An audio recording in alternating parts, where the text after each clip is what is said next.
Olá, caro ouvinte. A manchete é: Justiça condena Felipe Castanhari a indenizar 100 mil a Márcio Smelling.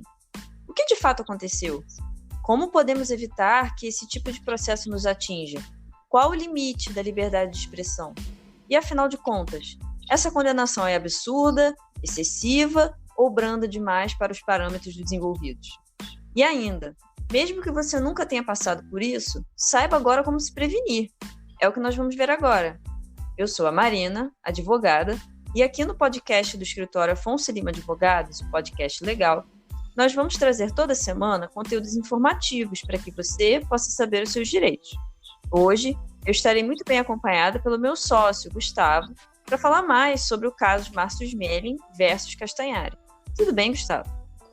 Tudo ótimo. Salve, salve, pessoal. Sejam muito bem-vindos a mais um episódio do nosso podcast legal. Aquele podcast que vocês já conhecem, né? Que não tem lero-lero, papo furado.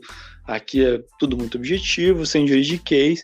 Mas antes da gente falar desse tema polêmico, Marina, eu acho interessante a gente fazer um disclaimer aqui, a gente falar, né, que Sim. Todas as informações produzidas nesse podcast, elas são baseadas na leitura da sentença judicial e um processo público disponível através do site do Tribunal de Justiça de São Paulo.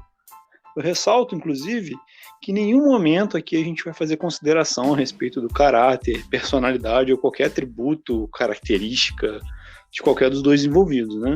É apenas um estudo de caso para fins acadêmicos, baseado pura e simplesmente em aspectos técnicos jurídicos, sem entrar em juízo de valor a respeito das estratégias ou formas de atuação dos advogados e das partes, né?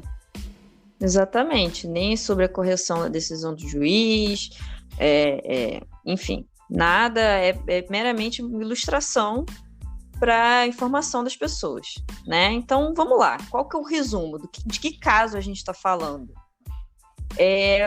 Uma ação foi promovida pelo Márcio Smelling, buscando indenização por danos morais, em virtude de uma publicação no Twitter que foi feita pelo Felipe Castanhari em 5 de dezembro de 2020. Quem são esses dois, né? O Márcio Smelling é um comediante, um ator, que é muito famoso, muito reconhecido e que, inclusive, já ocupava o cargo de diretor dentro da Globo, da TV Globo, como diretor da equipe de humor, né? E o Felipe Castanhari é um influencer, um youtuber, que tem um alcance de milhões de pessoas. A audiência dele é muito grande. É um dos maiores, né? É um dos maiores, eu acho que é mais de 20 milhões de seguidores. Sim. E aí, o que aconteceu? O Felipe Castanhari fez um Twitter. Qual foi esse Twitter, Gustavo? A parte que toca mais aqui, né, para a questão do processo, foi a parte, abro aspas, não caiam nesse discursinho de merda do Márcio Smelling. Esse cara é um criminoso, um escroto, um assediador que merece cadeia para todo o sofrimento que causou. Esse foi o Twitter polêmico, né? Tweet, né? Polêmico.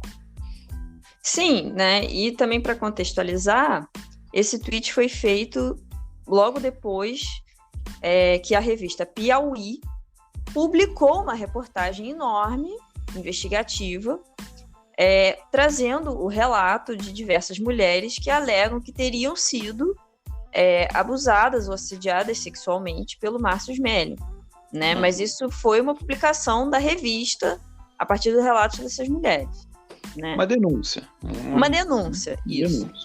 E aí, a partir daí, o Felipe Castanhari fez esse tweet, nesses termos, aqui a gente leu as aspas, e aí o Márcio Smelling pleiteou uma reparação moral, né? Além de abstenção de divulgação de novas ofensas e de informações que ele considera pretensamente falsas pelo Felipe Castanhari. E não foi só o Felipe Castanhari que foi processado. Márcio Smelling processou outras pessoas também, tá? Também só para constar aqui. Inclusive a própria revista Piauí. Então, a gente tem que considerar que o Márcio Smelling, ele tá realmente preocupado com a reputação dele, né? E realmente tentou dar uma abafada, estancar um pouco da sangria, até porque, gente, a gente tem que considerar que isso está sendo investigado ainda.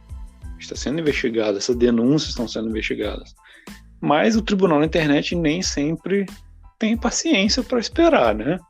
E um exemplo disso foi esse tweet do Felipe Castanhari, que assim, se você concorda ou não com ele, ok, tá no seu direito, mas que claramente houve um excesso de linguagem, né? Tanto é que houve essa propositura dessa ação, né? Inclusive em caráter liminar, né? Liminar, o que é liminar? Você entra com um processo, o advogado instrui a sua ação, e no primeiro pedido já é feito para você abster algum ato ou fazer uma coisa de cara, assim, de cara já no processo, para não esperar, aguardar todo o trâmite do processo. E de cara, ele já... Só para um parêntese, só para auxiliar o pessoal para entender, quando a gente fala pedido liminar, né, instrução, né, no começo do processo, vou dar um exemplo que é mais fácil, eu acho, para o pessoal entender. É a mesma situação de uma pessoa que precisa urgentemente de uma UTI. Você não pode esperar até o final do processo para a pessoa ser internada na UTI. É o tipo de medida que o juiz tem que dar de cara, senão às vezes a pessoa pode morrer. Isso é um pedido liminar, certo? Só para ilustrar. O período de demora, né? Que a gente chama. Tem que ter uma fumaça ali de uma verossimilhança nas alegações, né? Que estão sendo feitas. E um perigo da demora do processo. O processo em si, ele não vai fazer mais sentido depois de 6 anos.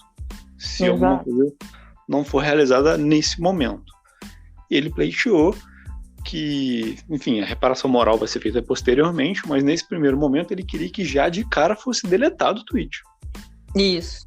Já de cara tivesse já que ser feita essa abstenção, né? Esse não fazer do Felipe Castanhari, né? E o Felipe Castanhari, em resposta a isso, argumentando a defesa dele, né, que a gente chama de contestação, que ele estava protegido pelo direito à liberdade de expressão, né? Que, enfim, que não foi um excesso de linguagem, que ele só fez a opinião dele, só falou a opinião dele, e que estaria teoricamente garantido pela nossa Constituição, né? Então, vamos lá, Marina. Sim, só complementando, ele alegou que era liberdade de expressão porque ele está comentando um fato que ele considerou, tá aqui nas aspas, público e notório, né? Que isso saiu na mídia, enfim, e que ele estava se manifestando sobre isso, né? Em suma, né? Sim. Essa foi a argumentação trazida em defesa do Felipe Castanhari, né? Por ser um fato público e notório, ele poderia falar o que ele quisesse a respeito. Basicamente é isso, né? Em linhas gerais. E o que entendeu o nosso glorioso, excelentíssimo juiz Valentino Aparecido de Andrade? Né? No dia 21 de junho de 2021, né? 21. Isso. Qual foi a sentença dele? O juiz considerou, né, que a publicação ela atingiu números expressivos de visualizações, né, viralizou, diante também do alto número de seguidores do próprio Castanhari, como a gente falou, ele tem milhões de seguidores, ele é muito grande, e isso causa um dano à imagem, à honra e à reputação do Márcio Smelling, no entender do juiz, mais uma vez, a gente está fazendo essa ressalva. O tempo todo que a gente está relatando aqui, gente, o que o Márcio Smelling alegou, depois o que a defesa do Castanhari alegou, e agora a gente está dizendo o que o juiz concluiu, certo? Só para deixar isso bem claro. E esse argumento de que era um fato público e notório, e por ser um fato público e notório, bem aspas, gente, porque não é tecnicamente público e notório, não é exatamente isso, mas a gente vamos considerar aqui pelo amor ao debate, né? Público e notório. Mesmo sendo teoricamente um fato público e notório, porque ganhou as mídias nacionais essa denúncia, isso, segundo o magistrado, não daria o direito do Felipe Castanhari fazer um pré-julgamento que ofendesse a dignidade do Márcio, entendeu? Porque ele não falou só do fato, ele começou a falar sobre adjetivos, sobre a pessoa. Sobre a pessoa também, entendeu? Foi mais ou menos nesse sentido que o juiz afastou essa questão do fato público notório, pode falar o que quiser, não é bem assim, não. Até porque ele também considerou que isso influencia a própria opinião pública, né? Isso faz com que a opinião pública passe a ter sentimento de repulsa, né? Enfim, com relação ao Márcio Smelling. E mais para frente, na sentença, o magistrado, né, o juiz, ele também ponderou o uso de expressões como, aspas, criminoso, assediador e escroto, fecha aspas, elas não são, elas não estão enquadradas dentro de um regular exercício do direito à liberdade de expressão. Mais para frente a gente vai explicar sobre a liberdade de expressão. Mas o juiz entendeu que esses termos não estão incluídos na liberdade de expressão. E aí, concluindo, o juiz disse que o Márcio Smelling, portanto, diante da repercussão, do alcance, são duas pessoas famosas, são duas pessoas que são muito conhecidas, que têm uma viralização muito grande. Ele deveria, então, o Felipe Castanhari, indenizar o Márcio Smelling em R$100 mil a título de danos morais. E ainda teve mais coisa. Sim, além dessa indenização de 100 mil, ele também obrigou o Felipe Castanhari a se abster de escrever, divulgar, publicar, enfim, qualquer conteúdo contra o Márcio Smelling, qualquer texto a respeito desse assunto. Entendeu? Então, ele confirmou aquela medida liminar, né, que na sentença tem que ser confirmada, liminar, né? Tipo, bateu o martelo. Realmente, a liminar ali era correta e eu mantenho o entendimento de que ele não pode mais falar sobre isso, né? E ainda mais uma coisinha, uma nota de retratação no Twitter. Sim. Sobre diário de R$10 mil. Vocês vão provavelmente olhar lá no Twitter do Castanhari, como eu. Essa sentença foi publicada recurso, então assim, isso aí vai demorar um pouquinho. Exatamente. Então, assim, a gente fez o relato desse caso, porque aí a intenção da produção desse conteúdo é justamente a gente pegar essa situação que viralizou e explicar para os nossos ouvintes. Então, vamos lá, né? As consequências do julgado.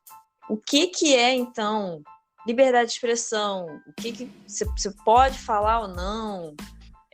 Justamente para evitar que as pessoas se metam em problemas jurídicos, né?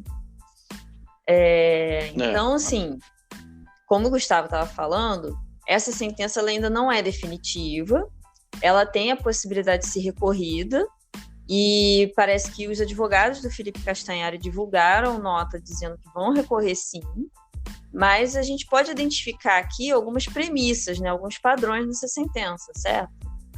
Sim, sim.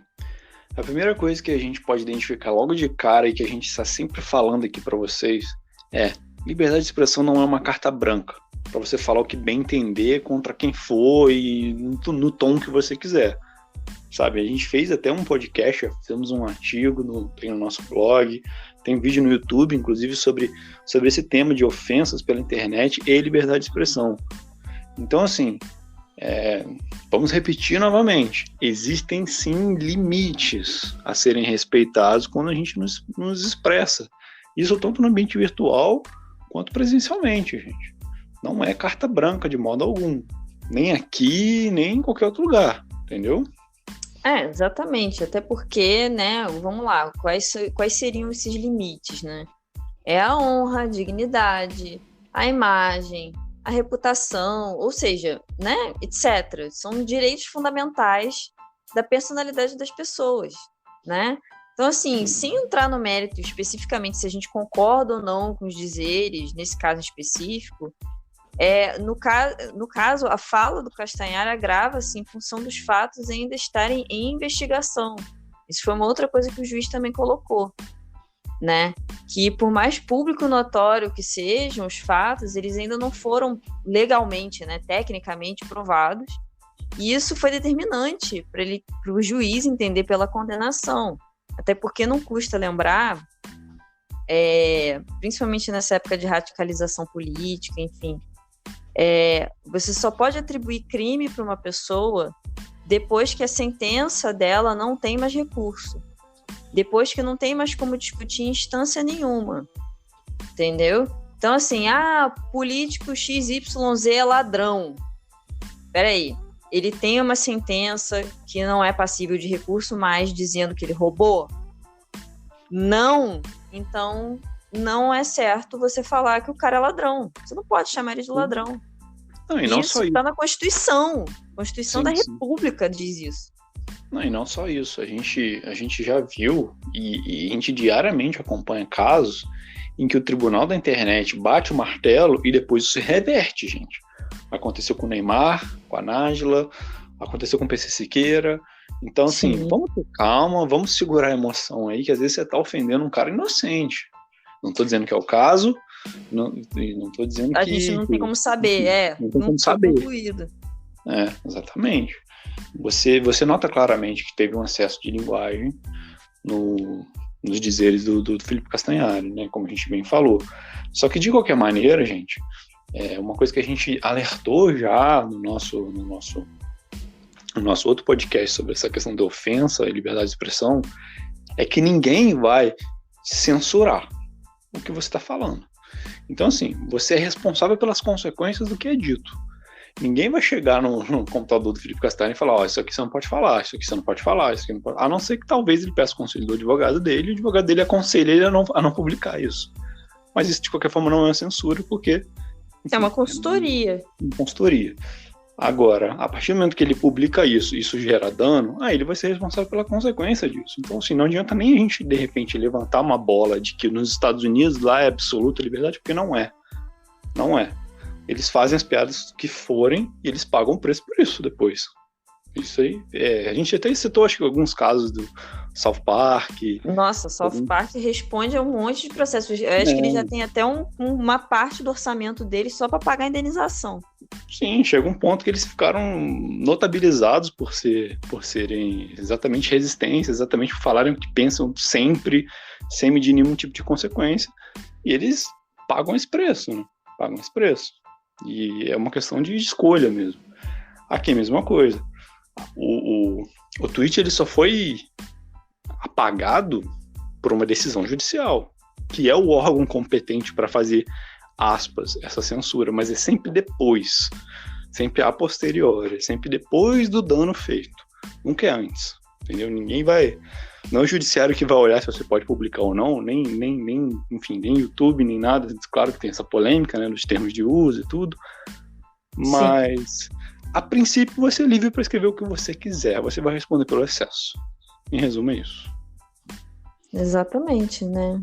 E além disso, né, só para complementar aqui uma curiosidade histórica, quem tiver interesse em saber um caso que é emblemático e que é estudado até hoje nas faculdades, a gente estudou isso na faculdade, entrou assim para a história tanto das faculdades de jornalismo quanto das faculdades de direito, que é a história da escola base, né? O que aconteceu na escola base, pessoal mais jovem, pessoal da geração Z, que fica chamando a gente agora, a nossa geração agora de cringe, né?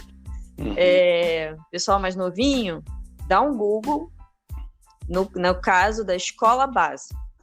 Foi uma escola em 1994, eu acho, foi a primeira metade dos anos 90, em que surgiu uma denúncia, né, de que as crianças pequenas, né, era uma escola acho que até a 4ª série só, de que crianças seriam abusadas sexualmente na escola e no transporte da escola, que era escolinha do sexo.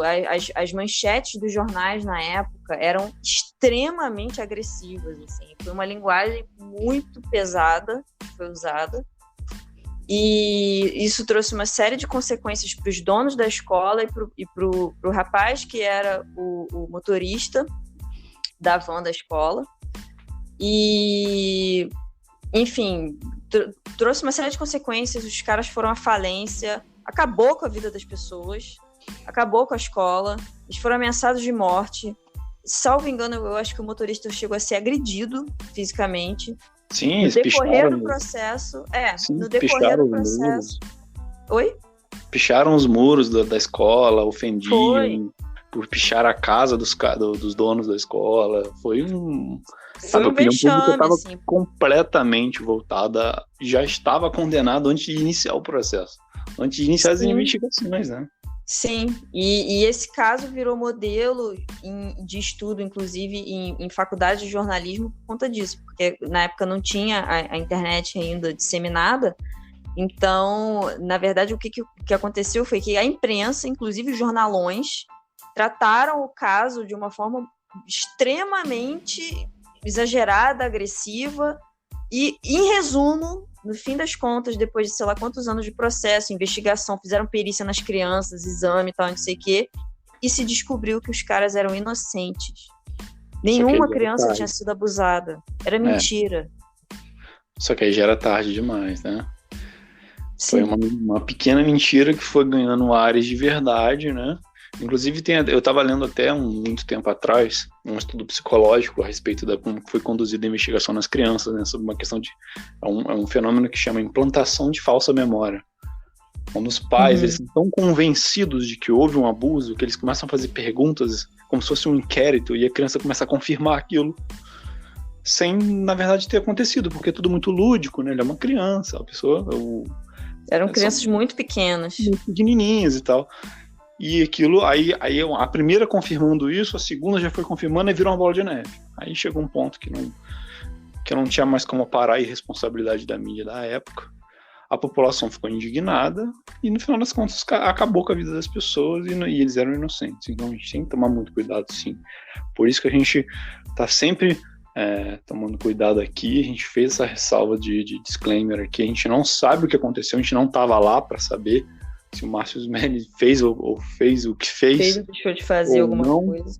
Deixou de fazer, né? E não cabe a nós, não cabe ao Felipe Castanhari também. Não é ele o responsável por fazer essa investigação, né?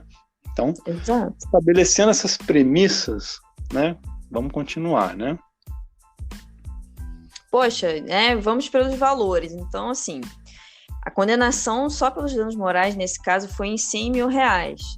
Mas, também sobre esse assunto, a gente tratou mais sobre isso, tanto no vídeo, quanto no podcast, quanto no artigo do blog, sobre qual o valor de indenização por danos morais na internet.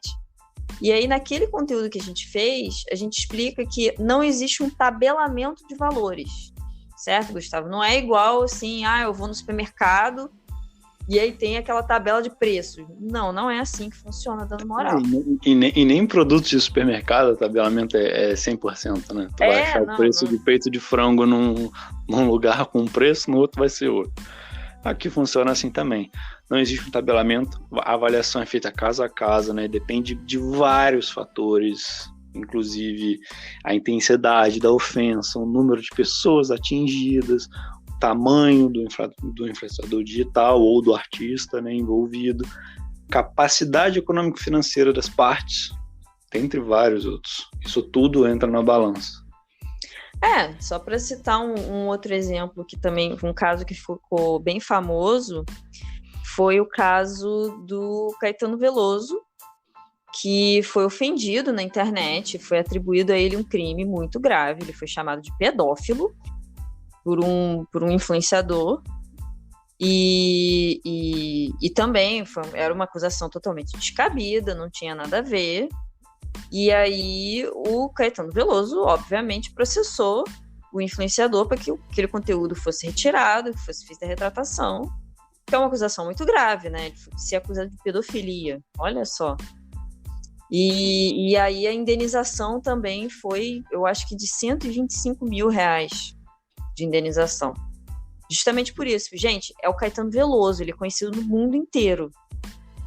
Sim. Entendeu? Então, em casos grandes como esse, assim, não é incomum a gente ver em casos desse tamanho sentenças que fiquem nessas cifras, assim.